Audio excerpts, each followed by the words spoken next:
আমার প্রিয়জনেরা, প্রভু যীশু খ্রিস্টর নামে সকলকে আমি জানাই অভিনন্দন। পাইন ট্রি নামটা শুনেছেন, আর অনেক দেশে, আমাদের নিজের দেশেও অনেক পাইন ট্রি দেখেছেন, কিন্তু জাপানের যে পাইন ট্রিগুলি এটা বিশ্ববিখ্যাত। পৃথিবীর সব জায়গাতেই পাইন ট্রি দেখবেন। এই জাপানের পাইন গাছগুলি প্রত্যেকটা বাগানে লাগানো হয়। এই গাছটার একটা বিশেষত্ব রয়েছে। এটা দ্বারা আমরা বুঝতে পারি ঈশ্বরের সৃষ্টি কত অদ্ভুত। আলাদা আলাদা দেশের জন্য ঈশ্বর আলাদা আলাদা ধরনের গাছ দিয়েছেন, আবার প্রত্যেকটা দেশের আলাদা আলাদা আবহাওয়াও রয়েছে। মানুষ যাতে আনন্দে থাকতে পারে তাই ঈশ্বর এইসব সৃষ্টি করেছেন। ঈশ্বর এই দেশটাকে সুন্দর করেছেন। এই দেশের বিশেষত্ব হলো সব জায়গায় সুন্দর সুন্দর গাছ রয়েছে। এখানকার লোকেরা বাগান তৈরি করতে খুবই ভালোবাসে। প্রত্যেকেই নিজের বাড়ির পাশে পাশে গাছ লাগায়। একইভাবে আমরা প্রত্যেকজন যদি নিজের দেশে একটা করেও যদি গাছ লাগাই, ভাবুন সেটাই সেই দেশের মানুষের জন্য লাভজনক। আমরা জানি যে মানুষরা অক্সিজেন গ্যাস পায় সেটা গাছের থেকে। এইভাবে ঈশ্বর তার সৃষ্টিকে রচনা করেছেন, কিন্তু মানুষ গাছ কেটে পুরো পরিবেশটা আর আবহাওয়াকে নষ্ট করেছে। প্রকৃতিকে আমাদের প্রেম করতে হবে, গাছ লাগানোর একটা অভ্যাস করতে হবে। আমাদের যারা ছোট বাচ্চারা আছে তাদেরকেও আমাদের শেখাতে হবে যাতে তারা গাছ লাগায়। তখন ঈশ্বর তাদের জীবনেও আশীর্বাদ করবেন। চলুন এখন ঈশ্বরের বাক্য দেখা যায়। প্রথম যোহন তার 5 অধ্যায়ের 18 পদ।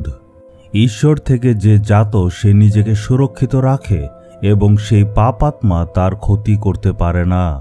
আপনি কি ঈশ্বর থেকে জাত? আপনার নতুন জন্ম হয়েছে?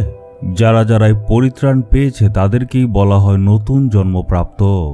আমি পরিত্রাণ পেয়েছি, আমি পাপ থেকে উদ্ধার পেয়েছি, আমি প্রভু যীশুর রক্ত দ্বারাও ধৌত। যারা এই কথা বলে তারা ঈশ্বরজাত।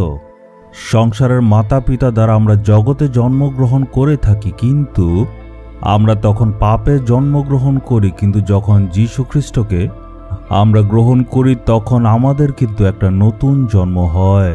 যখন আমরা নিজেদের পাপ থেকে অনুতাপ করি তখন প্রভু যীশু তার রক্ত দ্বারা আমাদের পাপকে ক্ষমা করেন, আর এটার দ্বারাই আমাদের নতুন জন্ম হয়।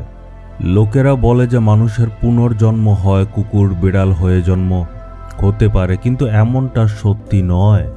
আমরা এই পৃথিবীতে একবারই আসি, তখনই আমাদের নতুন জন্ম হয়, তখন আমরা ঈশ্বরজাত। যারা যারা ঈশ্বরজাত মানে ঈশ্বরের সন্তান, তারা নিজেদেরকে সুরক্ষিত রাখবে, আর সেই পাপাত্মা মানে শয়তান তার ক্ষতি করতে পারবে না। যিশুকে গ্রহণ করার আগে আমরা শয়তানের সন্তান ছিলাম, কিন্তু যখন আমরা যিশুকে গ্রহণ করি তখন শয়তান থেকে উদ্ধার পেয়ে যাই, আর ঈশ্বরের রাজ্যে আমরা চলে আসি। এই জন্য শয়তানের খুব রাগ হয়, আর নানাভাবে সে চেষ্টা করে যাতে আমাদেরকে আবার ফিরিয়ে নিতে পারে। ঈশ্বরের সন্তানদের ঈশ্বর সুরক্ষিত রাখবেন, শয়তান স্পর্শ করতে পারবে না। ঈশ্বর আমাদেরকে সুরক্ষিত রাখার চেষ্টা করেন, কিন্তু আমাদেরও দায়িত্ব আছে, আমাদের কিছু কর্তব্য আছে। মানে ঈশ্বর আমাদেরকে সব রকম সুরক্ষা দান করেছেন, আমাদেরও তো কর্তব্য রয়েছে। তার উপর ঈশ্বর আমাদেরকে পবিত্র আত্মাও দান করেছেন, আর আমাদের সুরক্ষা পবিত্র আত্মার থেকেই আসা উচিত। পবিত্র আত্মায় পূর্ণ হয়ে প্রতিদিন প্রার্থনা করতে হবে। পবিত্র আত্মার দ্বারাই আমাদের সুরক্ষা আসতে হবে। আর এই জন্য আমাদের প্রত্যেকটা দিন পবিত্র বাইবেল থেকে অধ্যয়ন করতে হবে। আর পবিত্র আত্মা দিয়ে পূর্ণ হয়ে প্রার্থনা করলে তখন আমরা সুরক্ষিত থাকব। আমরা যদি নিজের কর্তব্য ঠিকভাবে পালন করি তখন ঈশ্বরও তার প্রতিজ্ঞা পূর্ণ করবেন। প্রার্থনা করব না, বাইবেল পড়ব না, এমন থাকলে কিছু হবে না। যারা ঈশ্বর থেকে জাত তারা নিজেদের সুরক্ষিত রাখে। আপনি যে জায়গাতেই কাজ করেন বা ব্যবসা করেন, পড়াশোনা করেন, সবখানেই শয়তান পরীক্ষা নিয়ে আসে আপনাকে ফেলার জন্য। কিন্তু যারা যারা ঈশ্বর থেকে আসা পবিত্র আত্মা দিয়ে পূর্ণ থাকবে তারা নিজেদেরকে সুরক্ষিত রাখবে আর এগিয়ে যাবে। এই জন্য প্রত্যেক রবিবারে মণ্ডলীতে গিয়ে ঈশ্বরের আরাধনা করুন আর নিজেদের সুরক্ষিত রাখুন।